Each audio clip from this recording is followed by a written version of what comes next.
ఈ విషయం మీద మాట్లాడడానికి అవకాశం ఇచ్చిన చైర్మన్ గారికి నమస్కారాలతో, ఇది కొంచెం సంక్లిష్టమైన విషయము, అట్లని న్యాయం కూడా.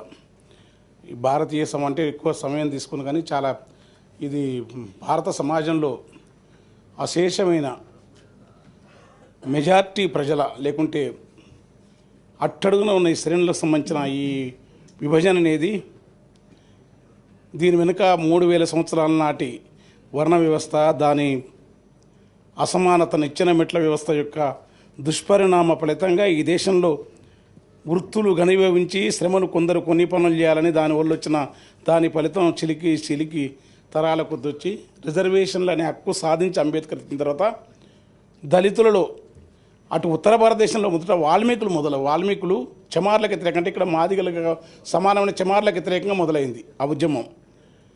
అప్పుడు అక్కడ చమార్లు దాన్ని వ్యతిరేకించారు. ఇక్కడ రిజర్వేషన్ అప్పుడు దాంట్లో కొన్ని సదాలక్ష్మి కానీ ఆ రోజుల్లో, అయితే మహేంద్రనాథ్ లాంటి పెద్ద ఆయన ఏంటంటే ఆ రోజుల్లో మాదిగలకు అవకాశాలు తక్కువ అంటే ఒక మాట అనేది ప్రత్యక్షంగా చాలామంది తెలుసు ఆయన దగ్గర వాళ్ళు.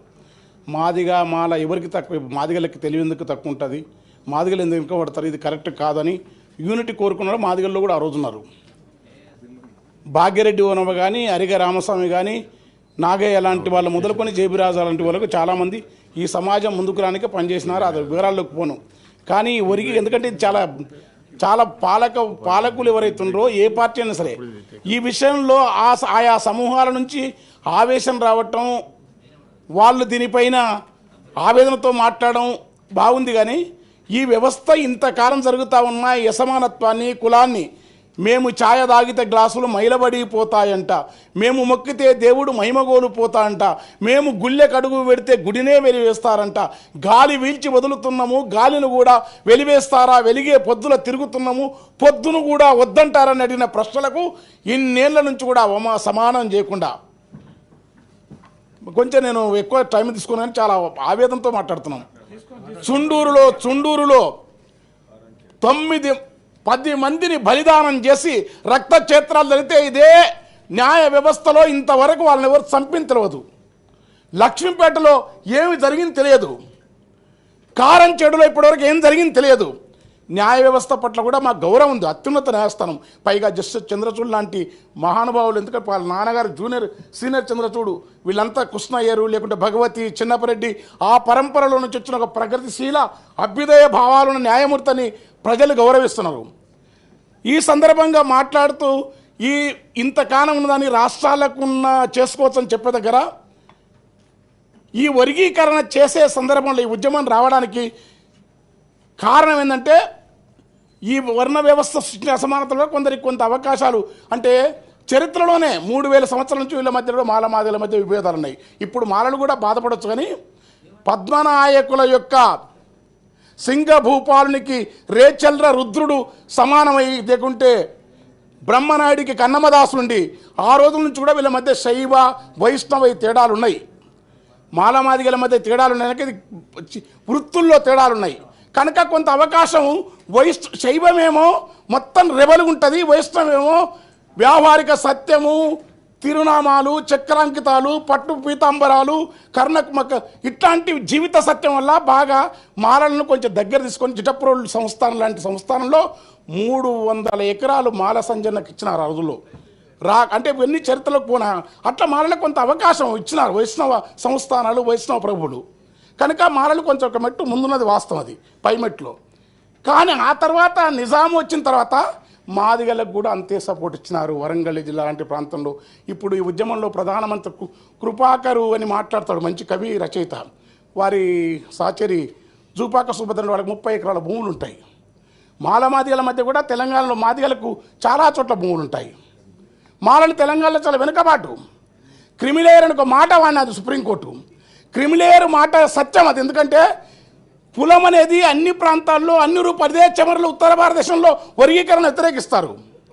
ఇదే మాదిగలకు ఉత్తర కావాలంటారు. అక్కడ వేరే మాలలకు సంబంధించిన ఉత్తలాంటి వాళ్ళు కావాలంటారు.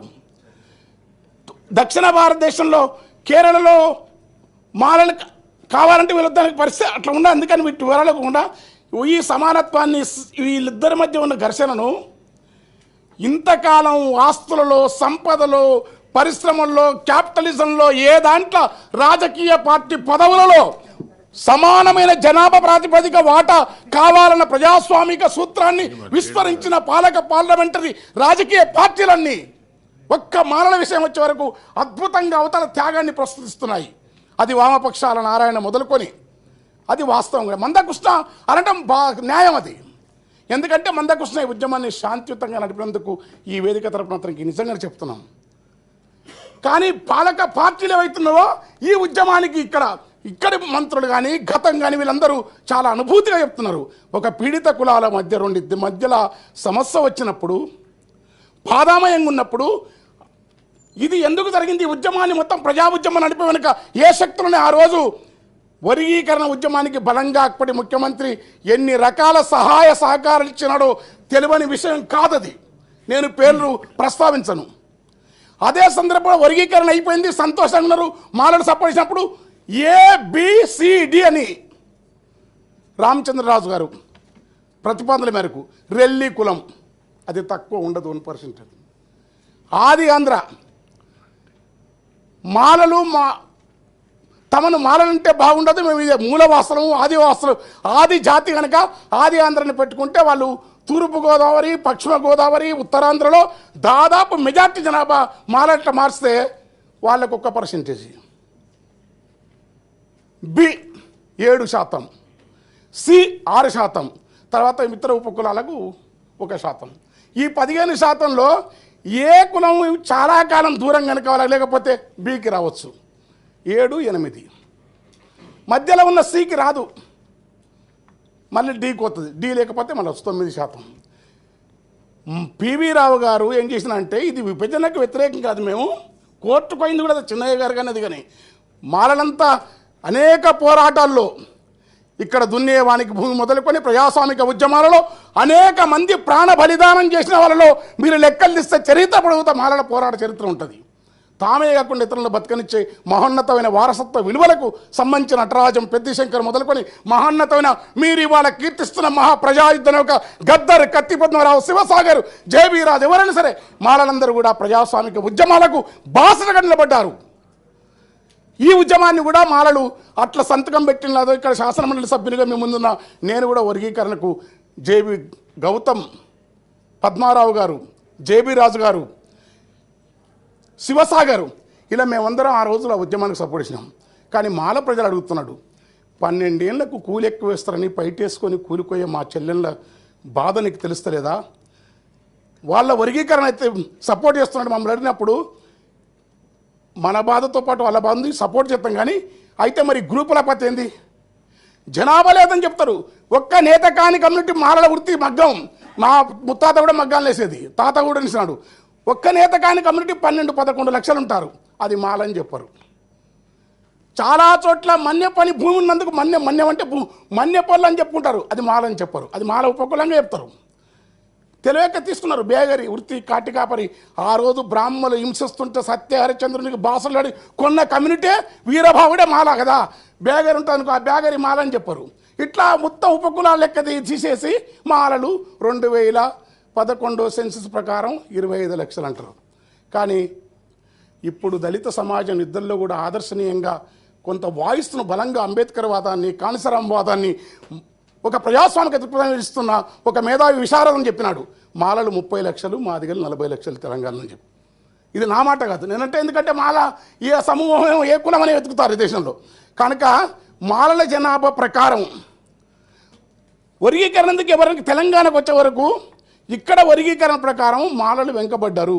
మాలల క్రిమిలేయర్ ప్రకారం ప్రియాట్లో ఉండాలా, మాకు రిజర్వేషన్ నా వరకు నేనేందంటే మాలలు ఒప్పుకుంటారా మాదిగలు ఒప్పుకుంటారా లేదు, క్రిమిలేయర్ ప్రకారం ఎదిగిన సెక్షన్లకు రిజర్వేషన్ అందాలంటే మాలలకు ఏవైతుందో ఇక్కడ తెలంగాణలో ఏ లెక్కన చేయండి, భూమి, ఉద్యోగాలు, కార్పొరేషన్ లోన్లు అన్ని విధాల కనుక వాళ్ళు క్రిమిలేయర్లో మొదటి స్థానంలో ఉండాలి. చేస్తాం, చట్టం చేస్తాం, ఆర్డినెన్స్ ఇస్తాం, అంత ఉత్సాహం మీకెందుకో, అంత ఆసక్తి మీకెందుకో? తరాల కొద్ది మా వేంపెంటను కాల్చినప్పుడు, మా గూడాలు కాల్చినప్పుడు అనేక ప్రాంతాల్లో తెలంగాణలో దళితులమే దాడులు జరుపుతాము, మౌనంగా ఉన్న మీకు ఇంత ఆనందం ఎందుకో? మాకంటే అన్ని రాజకీయ పార్టీలు మనవాదంతో కూడిన ఈ దేశంలో, అసమానతల లోకంలో, మనుషులను మనిషి కాదుని వ్యవస్థలో ఒక సాటి పీడిత కులం పట్ల ఏ కోన్ముఖంగా దాడి జరిగినట్టుగా మాదిగలు అంటాం, న్యాయం అది. ఎందుకంటే వాళ్ళు ఇచ్చిన ఆ ఉద్యోగాలు కల్పనలు. కానీ ఎంత ఆసక్తి ఆర్డినెన్స్ సెంటర్ వేస్తాం, తేండి ఎవడతాడు. కానీ తెచ్చే ముందు మా జనాభా ప్రకారం మా లెక్కలు మేము తెలుసాల్సిన అవసరం ఉంది. మేము ఈ సమాజంలో మా వాటా ప్రకారం నాకు రావాలా. మీ రామచంద్రరాజు కమిషను, దానికి అప్పటి ముఖ్యమంత్రి, అక్కడి ఈ తెలంగాణ ప్రాంతం నుంచి ఒక మంత్రి, బ్యూరోక్రటిక్ అధికార వర్గం చేసిన కుట్రల ఫలితంగా మాలలకు 6% ఎవరి వాటా ప్రకారం జనాభా లెక్కలు ముందు నిష్పక్షపాతంగా తేల్చండి. ఆర్థిక సామాజిక అన్ని అంతరాలలో ఎవరు వెనుకబాటు ఉంటే వాళ్లకు వాళ్ళ వాటా ప్రకారము క్రిమినల్లో ముందుంచండి. తర్వాత లేకపోతే వీళ్ళకి ఇస్తాం, వీళ్ళు లేకపోతే వాళ్ళకి ఇస్తాం, వాళ్ళు 9 తీసుకుంటాం వీళ్ళది.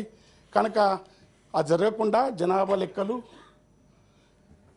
తర్వాత ఉషా మెహ్రా కమిషన్, తర్వాత అమరత్వం చెప్తుండ్రు. మాలలను గుర్రాల మీద వర్గీకరణకు వ్యతిరేకంగా ఏ సమాజం అయినా సరే ఆకలి ఉన్నవాడు మా ఇంత డెమోక్రటిక్గా ఆలోచించలేడు. పేదరికం, దుఃఖం ఉన్న వాళ్ళ అమాయక ప్రజలు వాళ్ళు పోతే గుర్రాలతో తొక్కించి చంపేసిన దాని మీద ఒక్కరూ కన్నీళ్ళే గార్చరు, ఒక్కరు ప్రస్తావించరు. ఇప్పటికీ ఎంతమంది బాధపడ్డారు. ఇదే పాలక పార్టీలు తెలంగాణ వచ్చిన తర్వాత ఒక దళితుని గుద్ది సంపద కూడా ఎవరు పాకెట్ పెట్టుకోరు. కానీ మా విషయం వచ్చే వరకు మా మధ్యలో ఈ సమస్యను పెంచాలనే పద్ధతిలో కాకుండా ప్రజాస్వామికంగా నేను విజ్ఞప్తి చేస్తున్నట్టే అటు మాలలకు కూడా మన వాట ఎవరి దజాదాక్షిణాలకు ఎవరి సొమ్మును ఎవరు గుంజుకొని తినవలసిన అవసరం మనకు లేదు. అది మనం తర్వాత నిజంగానే ఉద్యమాలు ఉంటే అలగాల్సింది మాలలు. ఈ రాజకీయ పార్టీలో మన వాటా ప్రకారం, మాదిగల వాటా ప్రకారం ఉమ్మడిగా మనకు రావాల్సిన వాటాను లాగే ఉద్యమాన్ని తీసుకోవాలా. ఈ దేశంలో భూములై పలుగురాళ్ళు ఎత్తిపోసి పాముల పుట్టలు తవ్వి పరికి కంపలరికి ముండ్ల దుక్కునేరి మన నెత్తులు పోసి భూములు సాగు చేస్తాయి. భూముల్లో వాటా ఇట్లా పరాయికరణను మనం తెలుసుకోవాల్సిన అవసరం ఉంది. ఇక్కడ మొత్తం ఈ సంపదను, ఈ పరిశ్రమని ప్రైవేటైజేషన్లో రిజర్వేషన్ పాలసీని తుంగలు దక్కుతున్నప్పుడు వాటి కోసం ప్రైవేటు భాగస్వామ్యంలో కూడా రిజర్వేషన్ రావాలని మారలు పోరాడాలి. మాదిగలకు వ్యతిరేకంగా పోరాడితే అది తప్పుడు సంకేతాలు పోయి ఈ దేశంలోని పాలకవర్గ సంపద పెట్టుబడి చేతుల్లో ఉన్న స్వార్థపూరితమైన నాయకులకు ఒక వత్తాసును, ఒక ఆయుధాన్ని మనమై మన వ్యతిరేకంగా ఒక ఆయుధాన్ని ఇచ్చినట్టు కనుక మాలల నిగ్రహంతో వివరించాలా.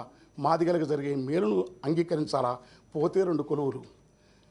అదృష్టవశాత్తు గత ప్రభుత్వం మన చైతన్యం వల్ల ఇవాళ ఉమ్మడి తెలుగు రాష్ట్రాల్లో సంపద ఉన్న వాళ్ళలో వివేక్ వెంకట స్వామి లాంటి ఒక పారిశ్రామికవేత్తను సంపన్నును సృష్టించగలిగినది. 4-5 సంపన్నుల్లో అట్లా మన కమ్యూనిటీ కానీ మాదిగలకు విజ్ఞప్తి చేసినట్టు, మాలలకు విజ్ఞప్తి చేస్తుంటే అట్లా మీరు ఎదిగిన వాళ్ళు మీ సమాజానికి పనిచేయాల్సిన అవసరం ఉంది. మాదిగలకు వచ్చేది తీసుకోవాలా, కంపల్సరీ ఇవ్వాల్సిందే. ఈ బాధ కన్నా, ఈ అపోహల కన్నా, ఈ ఇద్దరి మధ్యన వైషమ్యాల కన్నా ఈ దళిత సమాజం అంతిమంగా మళ్ళీ వీళ్ళ దళిత సమాజానికి రావాల్సిన హక్కులు మాదిగలకు ఇస్తూనే మా జనాభా ప్రకారం మాకు ఇవ్వాలా. ముందు జనాభా లెక్కలు తెలుసండి.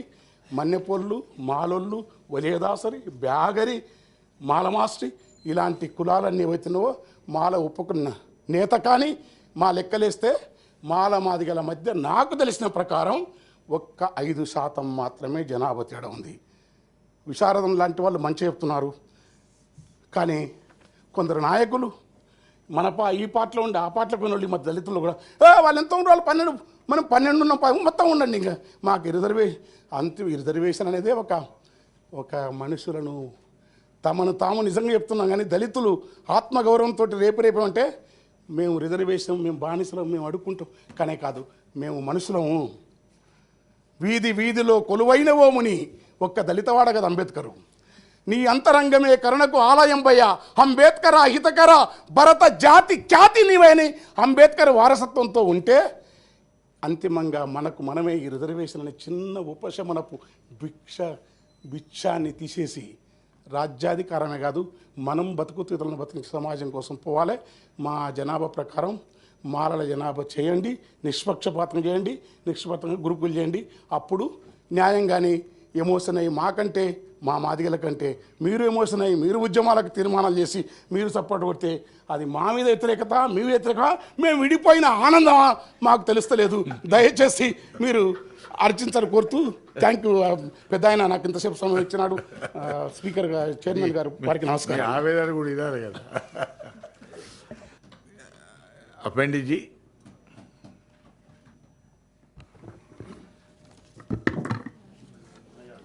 Chairman sir, I thanks for giving me an opportunity to speak on the Youth India Skill University Bill. And as SC వర్గీకరణ కాదు కదా మాట్లాడేది. sir, ये एससी वर्गीकरण के ऊपर है. आपका नाम आया तो मैं बुलाया था. sir, कल जो supreme we court welcome the decision of the Honorable Supreme Court on SC's reservation, sir, and we support from my party, sir. Thank you, sir. Okay. Aribel Narsireddy గారు.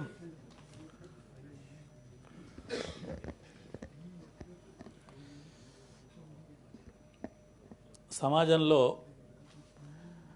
సామాజికంగా ఆర్థికంగా అట్టడుగునున్న వర్గాలు, షెడ్యూల్ కులాలు, షెడ్యూల్ తెగలు, ఆ కులాలలో మళ్ళీ కొంత వ్యత్యాసాలు ఉన్నాయని చెప్పి గతంలో షెడ్యూల్ కులాల వర్గీకరణ జరిగింది, కొంతకాలం అది అమలు జరిగింది. అది కోర్టులోకి పోవడం, ఉద్యమాల రూపంలో రావడం, చివరగా అత్యున్నత న్యాయస్థానం సుప్రీంకోర్టు ఇచ్చిన తీర్పుని స్వాగతిస్తున్నాం. ఎందుకంటే ఆ వర్గాలు ఘర్షణ పడటం కాదు, ఆ వర్గాలన్నీ ఐక్యంగా సమాజంలో ఉన్న ఆర్థిక సామాజిక అంతరాలని తొలగించడానికి జరిగే పోరాటాల్లో ఐక్యంగా ముందుకు పోవాల్సింది. కాబట్టి ఆ కోణంలో ఈ తీర్పును షెడ్యూల్ కులాలు ఆమోదించి ఐక్యంగా ముందుకొచ్చి ఈ కొద్దిపాటి రిజర్వేషన్ పొందుతూ సమాజంలో జరిగే ఇతర అంశాల పట్ల ఐక్యంగా ముందుకు రావాలని చెప్పి నేను ఈ తీర్పును స్వాగతిస్తున్నాను. అందుకు అనుగుణంగా ప్రభుత్వ నిర్ణయాన్ని స్వాగతిస్తున్నాను. ఏవిఎన్ రెడ్డి గారు. Respected Chairman sir, నిన్న సుప్రీంకోర్టు